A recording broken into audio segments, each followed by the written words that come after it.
You're watching Friday Night Live, brought to you by Kern Schools Federal Credit Union. Together, we have something special.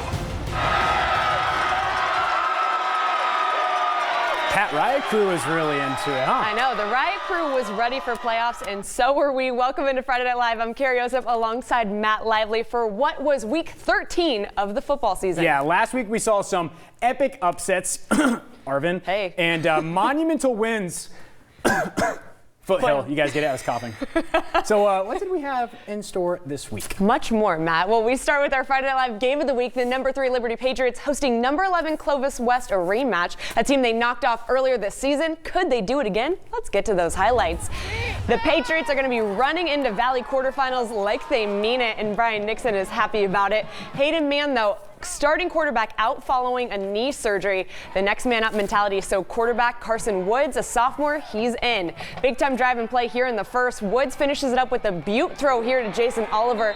Liberty leads 7-0, and Mann's happy about that. You can see the laces spinning on that one. We love it. Well, fat score on a pick 6 by Dylan Tooker, but Woods here is going to go to Ramon Henderson, another one of the big targets all year long. Good catch. Don't know about this, but I think this Washington scout may be keeping an eye on Ramon. Well, Christian Muniz, though, punches it in for Liberty. It's 21-7 in the second quarter for the Pats. Nixon says, keep your eyes on this guy. Well, Clovis West needs to keep their eyes on Tooker.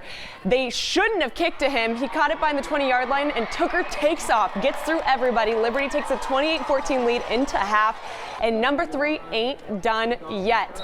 This kid's getting some love from his coach on that play, but guys, he's doing more. Give this kid a hat trick. The Wildcat here takes it in, 35-14 for his 3rd score of the night, and he scored in all 3 phases of the game. That is incredible. The Liberty Patriots rolled past Clovis West, 38-14, your final. They advanced to face off against Valley rival Buchanan next. And Tooker said after the game that it was a full team effort despite his solo performance, and it's a good thing he wears number 3. Did they throw their helmets at him like you would in a hat trick at hockey? I tried to get them to do that. They just weren't about that, but I get it. It's all serious business. Myles Garrett wasn't there. That's a good thing. The Drillers had the tough task of taking on number 2 Buchanan Bakersfield without starting QB Ricky Easterwood Jr., and it kind of looked a lot like this all night long. It was a tough night for Michael Stewart and his crew.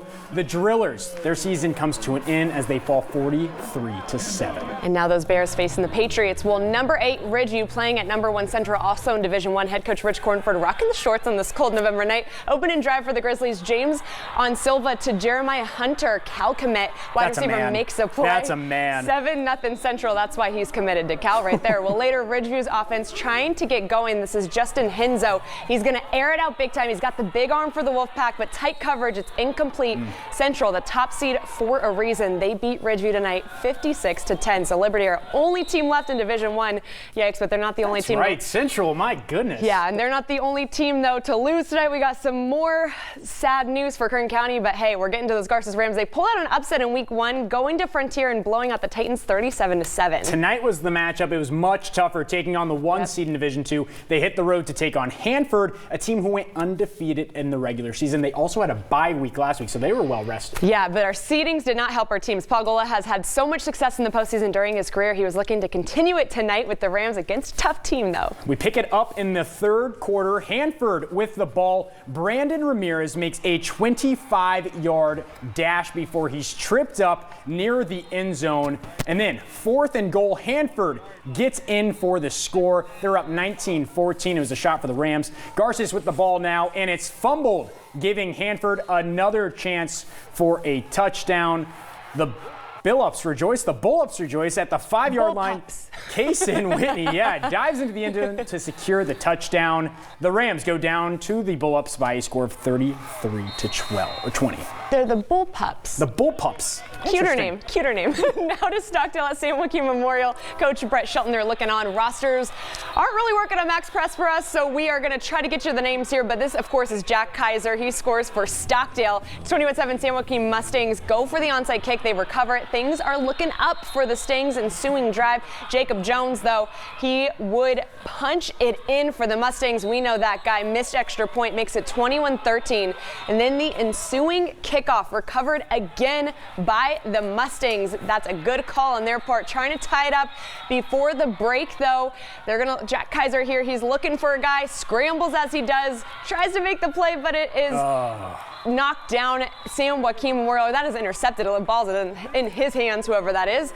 Sam Joaquin would win this by a final score of 42-13. Even if Max Preps was down, I think you did a pretty good job there. Yeah, well, I mean, as long as we get our kids' names right, and I know the Mustangs, that's pretty good. That's okay. The Highland Scots quietly put together an impressive 9-win season and claimed their first outright SEYL title not too long ago. Yeah, the Scots had a bye week in round 1, but so did their opponents. 5th-ranked Golden West was coming in with a 6-4 record and looking to upset the Scots. Yep, and with a stacked offense and a couple of senior playmakers looking to extend their season, the Scots, they were ready for this one. Senior Nick Salas, who committed to CSUB for baseball this week, brings the team out. Golden West relied on the Wessel brothers in this one. Their numbers 3 and 4. Here's Michael going for 53 yards in the score. It's up 7-0. On the pursuing drive, the Scots on 4th and goal here. Joey Vidal takes the handoff, reaches, and it's short. Turnover on downs. Meanwhile, Golden West on fire. The pass to Michael Wessel. He picks it up, finds his brother Lonnie, puts him up 20-0. Right before the half, under a minute to go, AJ Cleveland does find Nick Salas, the first score of the night for the Scots. In the second, that cannon was going. Salas, they find him again. He punches it in for the second score, but the defense could not stop the Blazers. There goes Michael Wessel. Who else? That'll end it for the Scots this season. These playmakers, great senior class that comes to an end. Hey, the Ortiz brothers are my favorite over those Wessel brothers. It's sad. I mean, those guys put so much into our program, and we tell them all the time, not everyone can play football in high school because we have high expectations for them. There's some of the best guys that have been at this school, and they're going to be guys that people are look up to and say, I want to be Shabazz, I want to be Nick, and so it's great for those guys, and we're just very fortunate to be able to coach them. And another Division III matchup, LEMOORE taking on Bakersfield Christian. The Eagles at home in this one. Dominic Gamboni, the quarterback, handing off to David Stevenson, who's had a great year all year. Gets the ball inside the 10-yard line, and this would set up the next couple of plays.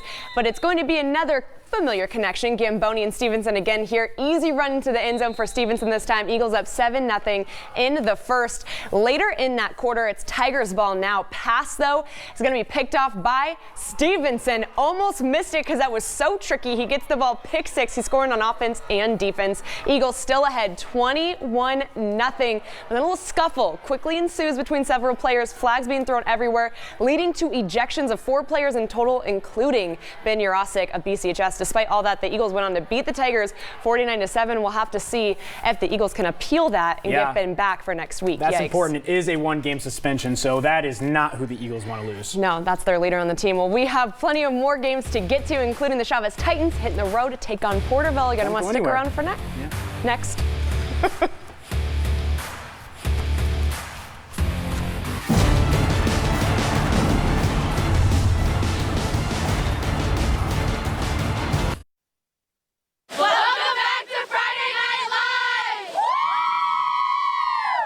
Liberty Patriots, they have something to cheer about tonight. They're moving on. But they will be on the road next week. Yeah, we wish we could keep our teams in town, but we still got a couple of great games to get to you from tonight to cover, including Cesar Chavez Titans looking to upset a number 4 seed. Yeah, the 5th-ranked Titans were playing with a banged-up Cameron Huerta against number 4 Porterville. But Jesse Ortega turned this team around from a season ago and was looking to continue the success tonight. Porterville hosting our Titans. The cheerleaders are hyped up in this one. Early in the first quarter, it's Porterville quarterback Hector Nava hands off to Isaiah Ellis, who takes it across the goal line, making some moves, some jukes there. It's 6-0 Porterville with that score there. A few plays later, Chavez strikes back with a quarterback sack. Get all over that. It's Daniel Gonzalez.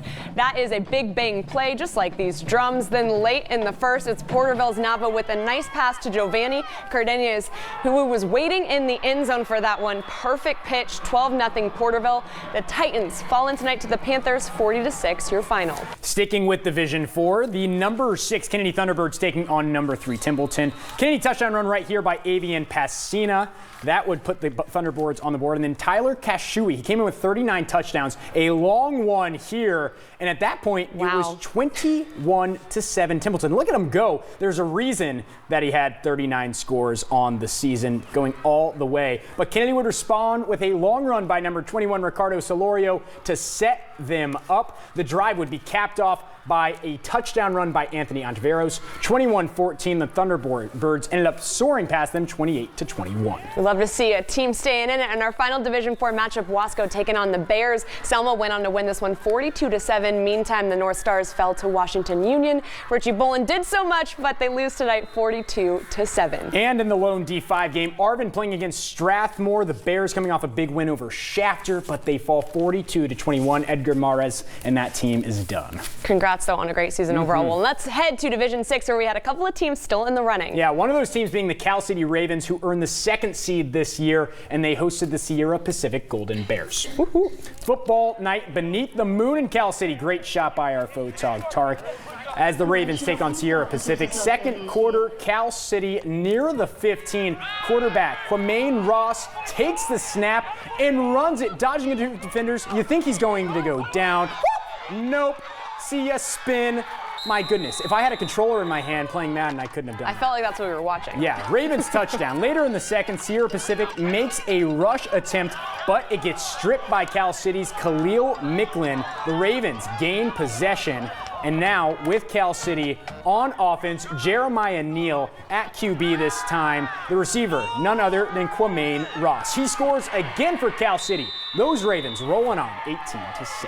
Happy to get out there for that game. Big win for Cal City. Also in Division 6, Foothill taking on top-seeded Bishop. Trojans fall 34-14. So we still have a few teams, but if you count them up, not very many are making it on to the next week. But playoff football still is happening. That's the positive. Yeah, well, we got top 3 and 23 coming your way. Make sure to stick around for our favorite part of the night, right? It's the best.